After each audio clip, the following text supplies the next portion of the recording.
You know, you think by the time you're in your 50s or 60s, you'd have life figured out. This adulting that we do, right? That's right, we're always a work in progress. We'll explore this a little bit on some wisdom of adulting that myself and others have picked up along the way. On today's episode of the Retirement Answer Man Show. My name is Roger Whitney. I am your host, and if you haven't listened before, this is the show dedicated to helping you not just simply survive retirement. We want you to rock retirement.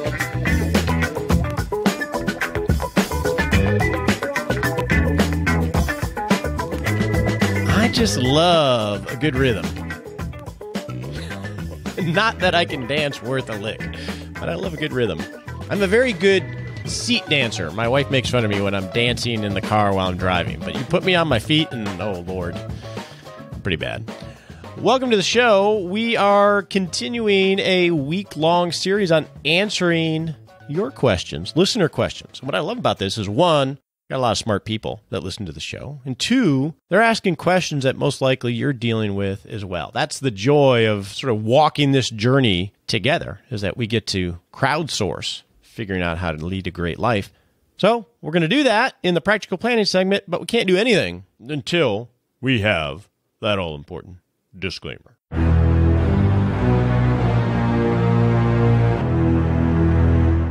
I learned long ago never to give advice to anyone that is not a client. Right? I work with clients. I walk life with them through retirement as a fiduciary, and I know a lot about them. That's why I walk life with them, so I can speak into their life. You, on the other hand, I know nothing about. You don't know that much about me. So unless you want to become a client by going to rogerwhitney.com, don't take advice from me. Think of this as helpful hints and education. Talk to the people who can talk into your life, your attorney, your CPA, your financial advisor, because that's just common sense. Now, let's go noodle on some adulting tips in the Hot Topic segment.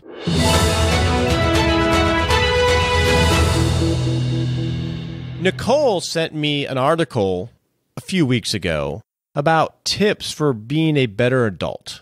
Now, I wasn't sure how to take this, whether it was, hey, Roger, here's something cool that you might want to use on the show, or, hey, Roger, maybe you should read these. You never know with her. You just never know. But I read the article. It was great, and I reviewed those tips, and I'm a better person for it, Nicole. But I also added some of my own and also some that clients and other people had given me, so I thought we'd go through some of these adulting tips that us mature adults should know by now. Number one, what I do every day matters more than what I do once in a while. And by now, I think I've learned this.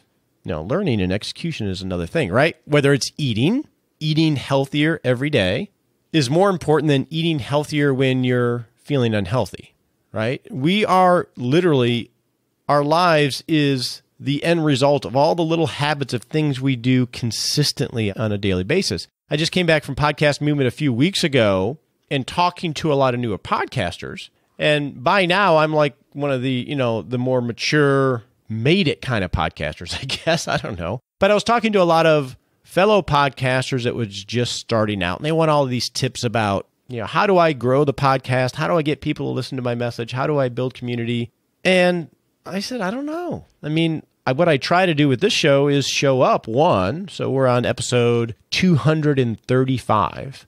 And this is a weekly show. So over 4.5 years. And I've never missed a week. I think back at that and I'm like, wow, I was sick. I was traveling. I was depressed. I was happy. I was distracted. Always showed up every week. So I think that's number one. And number two, you got to create great content. And hopefully I'm doing that. And really, I think any secret to great content is really you guys and all the feedback and the questions and the suggestions that you give. So I think what you do every day matters more than what you do once in a while, whether that has to do with podcasting, spending money, saving money, eating healthy, investing into your marriage. All those things are about what you can do right now, right? So that's number one. Number two is what gets monitored changes. I have a hard time with this one.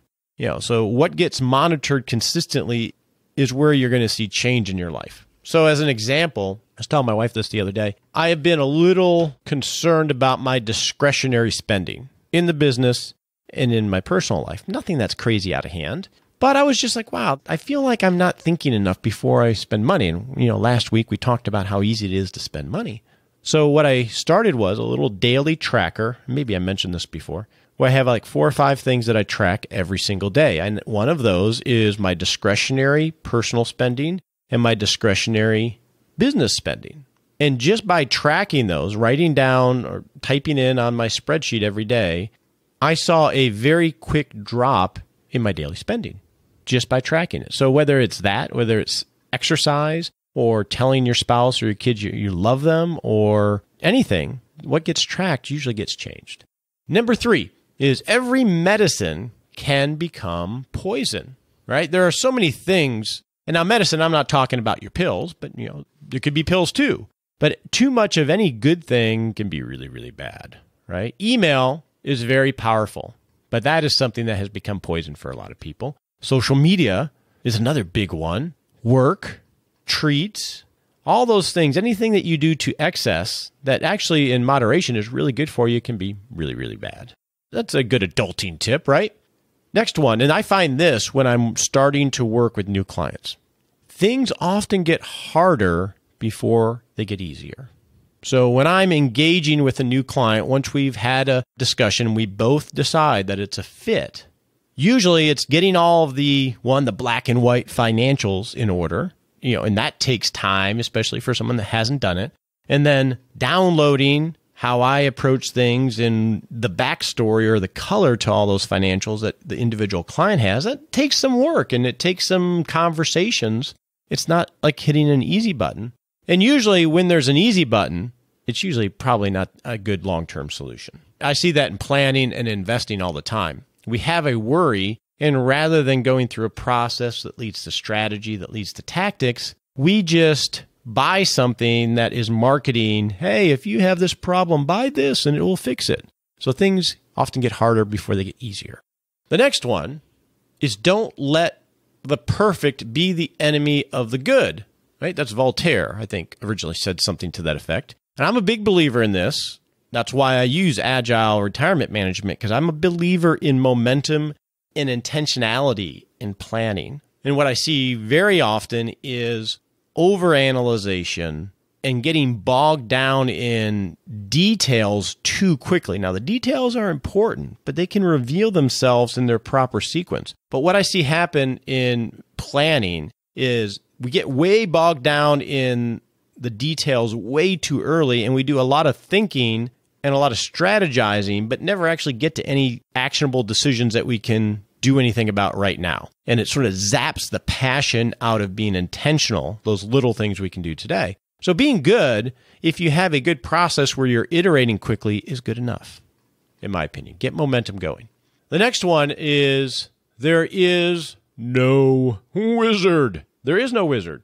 Again, and when it comes to retirement planning, because of all the uncertainty and the stress about leaving a career, not having the ability to make income, man, the desire for clarity or certainty or someone that knows all the answers is pretty strong. It's pretty strong. You want to be on solid ground. And it's very easy, to market, I got it figured out. I'm a wizard. Just hire me and don't worry about it. There is no wizard. And on this note, and if I haven't done it already, I'm going to do a little video about this because this is a big one. You got to realize if you're a baby boomer and looking to retire, you have to understand nobody knows the answer of how this is all going to work. You are a grand experiment. It's never been done before. People living so long, spending so much, having no pension. This is truly something nobody has ever solved for before. So there is no wizard. Next one is you can't take care of anyone else unless you take care of yourself first.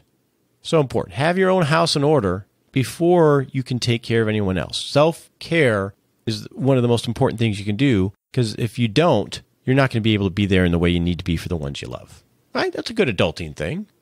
Next one is you are playing your own game. You want to compare yourselves to others, and I understand that and benchmarks and things like that, but you've built your wealth up to this point. You're looking forward to retirement or you're living in retirement. Your retirement is going to be uniquely you. and structure it to achieve what's important to you, not what someone tells you should be important, right? That's hard to do. And the last one I'll throw out there is you find what you look for.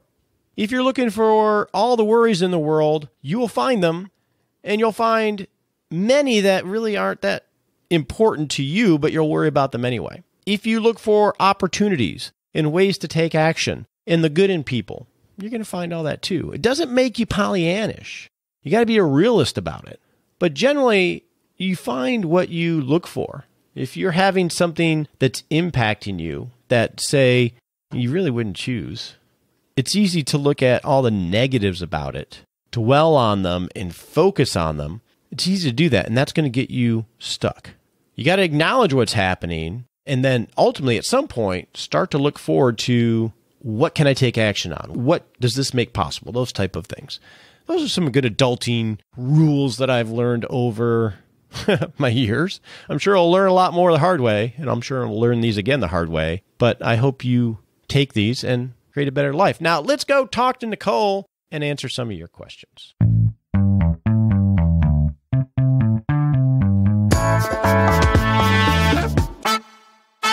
All right, we're getting into August, about halfway through now, and we're still rocking questions from you about retirement, life, and investment planning. So to help me along with more questions is my favorite and only rock star sidekick, Nicole. Favorite and only.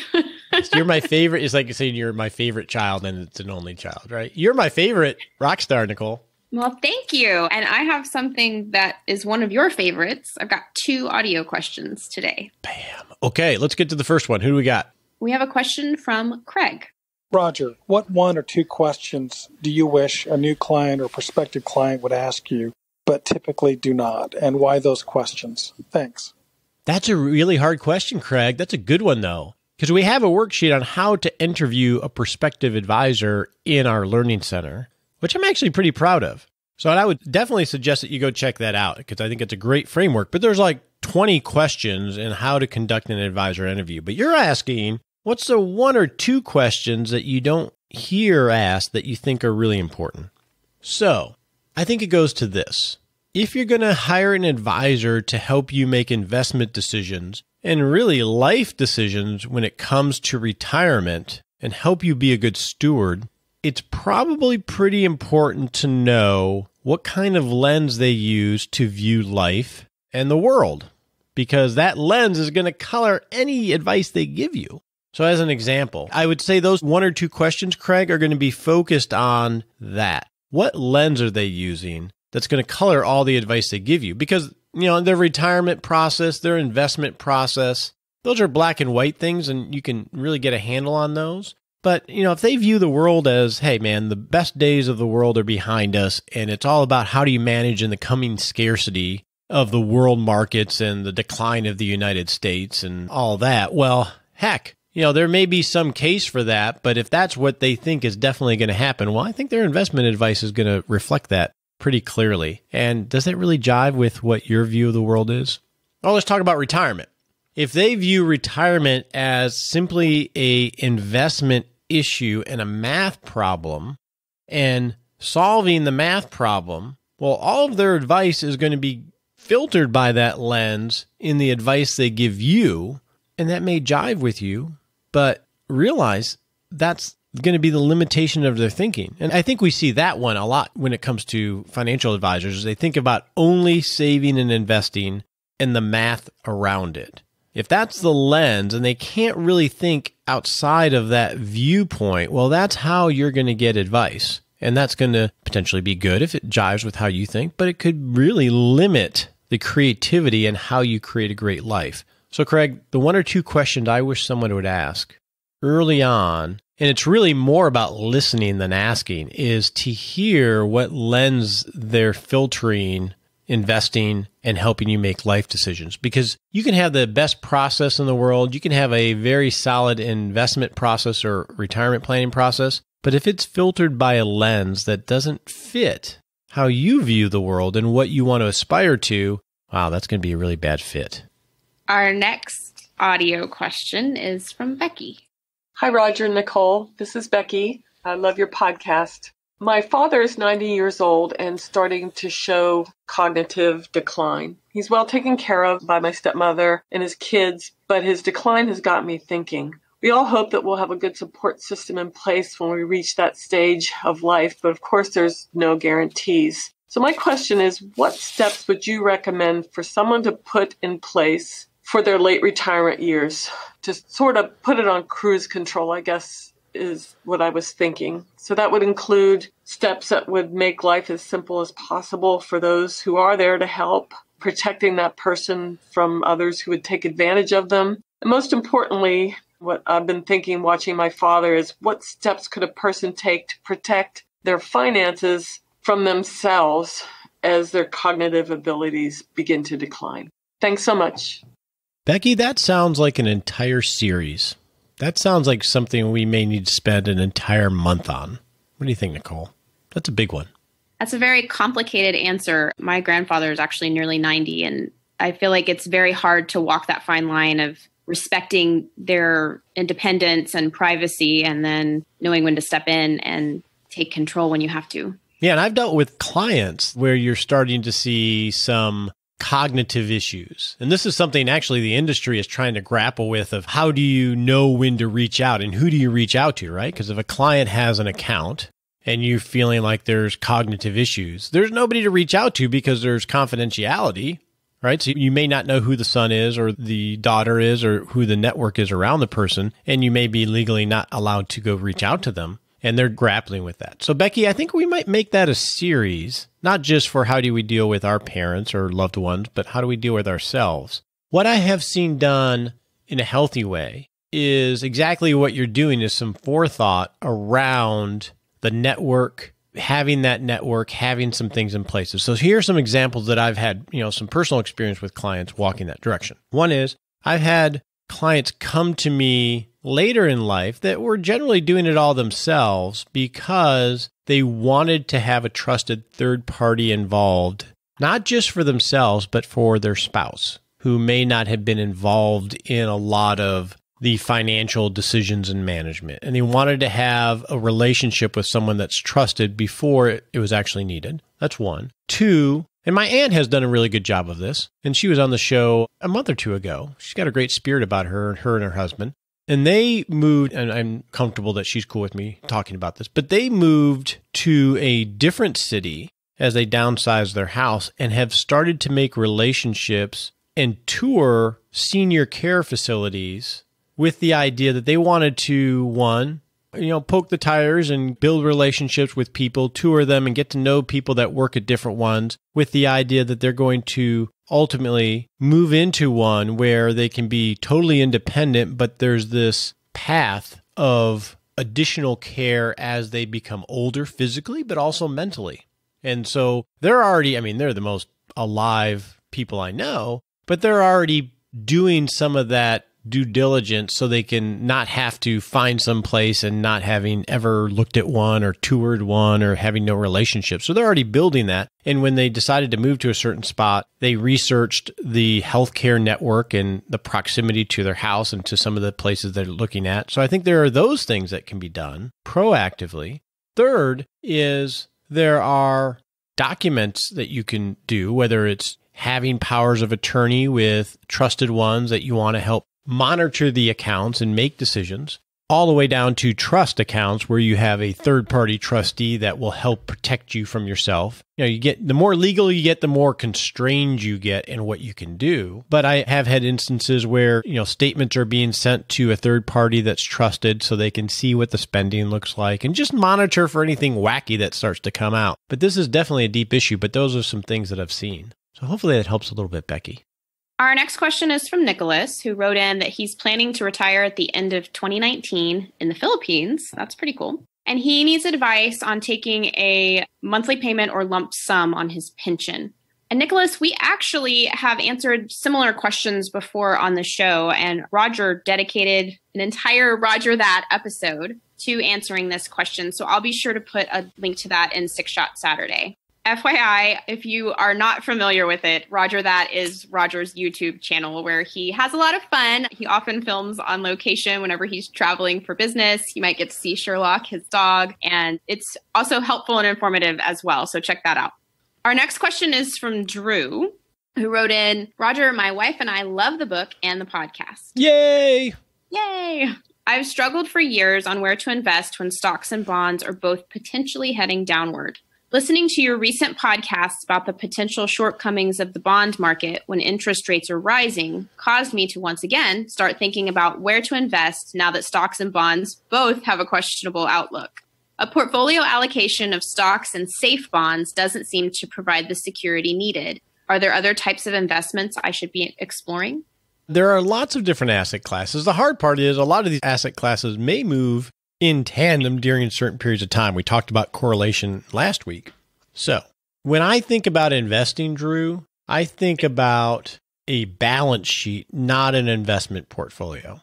And we've done a lot of discussion of this is really you want to think about allocation based on your balance sheet, not just simply my IRA. As an example, and I'm not going to get into the tax categories. I actually did another video on tax categories and diversifying your tax categories. And I also did a video on how to think about investing in retirement. So I guess we're really promoting the YouTube channel this week. So Nicole. many videos. Oh. But here's how I think about it, Drew, is you want to go through a checklist of, okay, I have these resources on my balance sheet, investments included. How much cash reserves do I need as a normal emergency fund? One.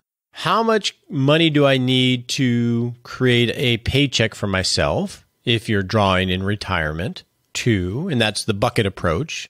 And then 3, how much do I need to, whether it's pay down debt, for upcoming extraordinary expenses, for gifting, for those type of things. Below that line, you have longer term assets. I mean, we should be looking at assets that are at least a 2 to 3 year timeline by now, meaning that you're not going to need the money for at least 2 or 3 years. Then it's how do I allocate those assets? Well, you have your taxable investments, assuming you have some. Well, so those probably will be a little bit more conservative because you're probably going to touch those first if you had to go to some place. But to your questions, when we say stocks and bonds, those are two very big rocks. There are a lot of subsets underneath those rocks that you can dive into. It's just a matter of how much you want to break that rock up. Take bonds, for instance. Well, you have, the big rock, which would be the big index, but then you have international bonds, you have government bonds, you have corporate bonds, you have long-term bonds, you got short-term bonds, you got intermediate-term bonds, you got municipal bonds, you have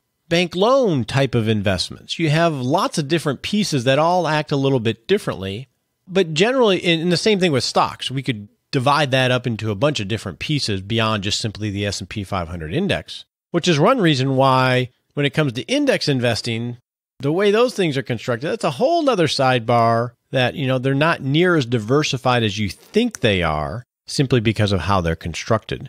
That's a whole nother discussion. But to your question, Drew, I am a big fan of real estate if done correctly. And you can do that through public traded real estate, like real estate investment trusts, or you can do that privately, like you buy a rental property or you buy interest in some kind of real estate. I am a big believer in global investing, not just simply stock investing or bond investing, because I think globally there's a lot more out there. There are a lot of different things, but especially with index-based investing, we basically think of big rocks, which ends up not being near as diversified as we wish that we could be. And we'll dive into these things more, but I think this is a starter for how to think a little bit more broadly and realize it's not just simply buy the bond index, buy the stock index. There are a lot of pieces that you can dial in.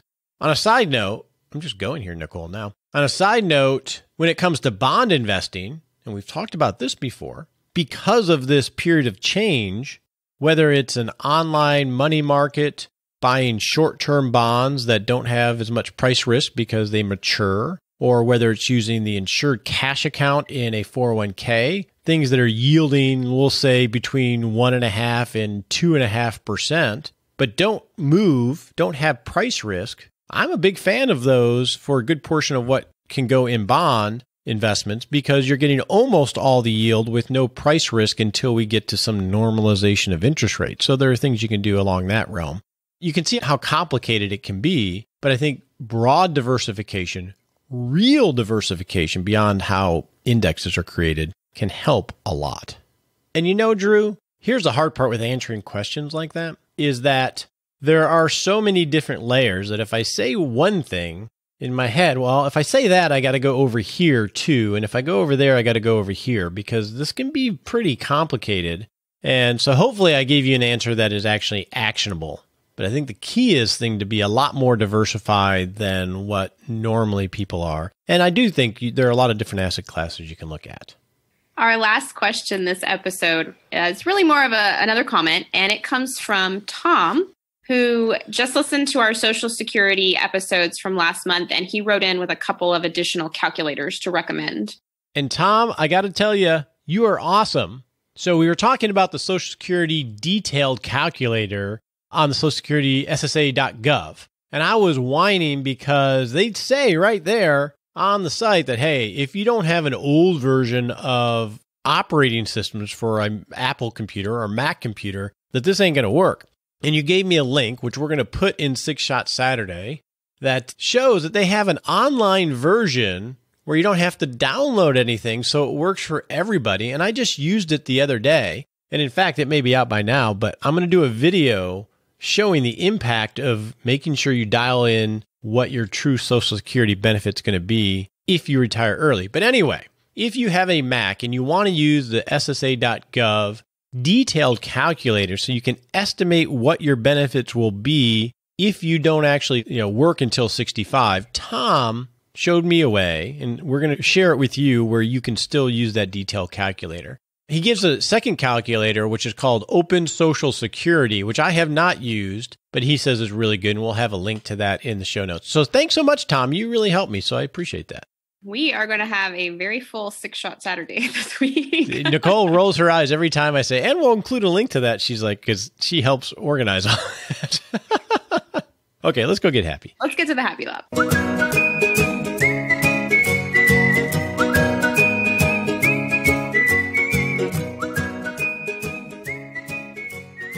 Welcome to the Happy Lab, where we noodle on how to live a happier life. As I was trying to tell you earlier, before you didn't want to listen. She's talking to me, not you, by the way. Yes, you. Yesterday, my boys and I went over to our neighbor. She has some tadpoles in her backyard. And we had a lot of fun getting a jar and getting water and catching the tadpoles. And I've been seeing this thing on Facebook lately that's circulating about how kids these days are too connected to technology and they don't have those same kind of, experiences we did growing up. I think it's just as true of adults. I think we all could take a little more time to unplug and go out and talk to our neighbors and catch some tadpoles, read a book in the sunshine, something like that. I think that's a great idea. That's making me happy. Can I add what I was thinking you were going, and I think this is true for adults too. Don't be afraid to get dirty. Oh, no, right? That's not where I was going, but sure, why not? Yeah, don't be afraid to get dirty. I love getting dirty. Jumping in the mud. Doesn't matter how old you are. All right. Thanks for sharing, Nicole. You're welcome. Let's go set a smart sprint. On your marks, get set.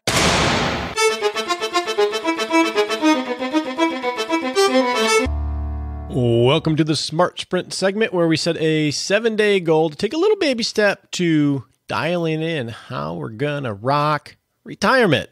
So, my Smart Sprint for you in the next 7 days, if you're thinking of retiring prior to age 65, go grab the calculator that Tom shared with us. Whether you're on a Mac or a PC, you can use it online and not have to download everything. And input your earnings history so you can get some clarity as to what the impact of retiring early is going to be on the benefit that you're actually going to get, because it can be important. Now, and if you're not signed up for Six Shot Saturday, this is the week to do it. Shame on you.